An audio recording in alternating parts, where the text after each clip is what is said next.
Hey folks, so as a songwriter, musician, really a performer of any kind, if you have any level of success, you always get the comments like, oh, I hope your head doesn't swell up too big, or does your hat still fit, or, you're feeling pretty good about yourself, those kinds of things. And there's this perception that maybe you'll get an overinflated sense of ego if you have success. It happens. It happens to the best of us. It happens to me sometimes. But it's funny because I always feel like God has these little ways of nipping that in the bud for me.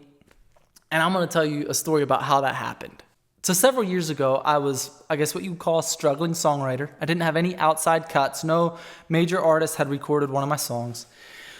Until a bluegrass band by the name of Joe Mullins and the Radio Ramblers took my song Livin' Left to Do and made a bluegrass gospel hit out of it. It was number one for maybe 4 weeks. They played it on the Grand Ole Opry. And as a struggling songwriter, man, I felt like I had really made it. Old Conrad Fisher had really done it this time. So it was on the charts, and Joe Mullins called me. He said, "Hey, I'm having the Industrial Strength Bluegrass Festival out here in Wilmington, Ohio. I'd love if you'd come and be my guest and spend the weekend with us." And he gave me a pass, and I was like, "Man, this is what it must be like. I've clawed my way to the top. Anyway, so I went out to this festival very, very happy with myself and got there, and sure enough, they had a pass for me at the front gate, and I went in and met the artists and all this kind of stuff, and so I got my seat right in the front row and just feeling great about myself, And Joe Mullins comes out and he said, "We're so happy to have Conrad Fisher here tonight." And it was just about more than I could do not to stand up and say, "Yes, hello, I am here, I am here. Yes, I have written that song that's so popular right now." And I was feeling overinflated. And so he gets ready to do Livin' Left to Do and starts introducing the song.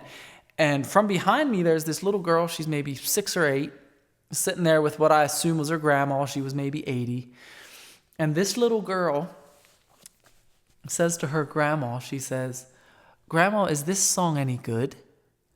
And I was, kind of listening in then. And her grandma said, "No, honey, but just wait. It'll soon be over." Oh, shoot, man. And they had no idea who I was because I had repressed my ego enough to not introduce myself to everybody around me that, yes, indeed, I was Conrad Fisher. But, man, did that bring me back to reality. And it's hilarious now looking back. In the moment, it wasn't as hilarious. But it's funny because I've had similar things happen to me. Very small. I take them as just gentle nudges from God. It's like, look, man, yeah, you're doing what you're doing, but just remember who gave you the gift. And if it's not God reminding me, it's my own self-doubt. You get some critical comments on Facebook and YouTube, and just anytime you put something out there, 100 people are going to like it and a couple people aren't.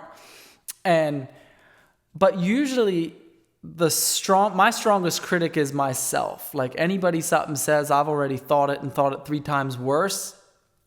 And maybe that's just a personality trait of mine. But anyways, I just thought I'd share that with you guys. Yeah, sometimes you do get an overinflated sense of ego, but God has always been faithful and cutting that off at the root. So take from that what you will. Hope you guys have a great weekend, and we'll see you around the bend.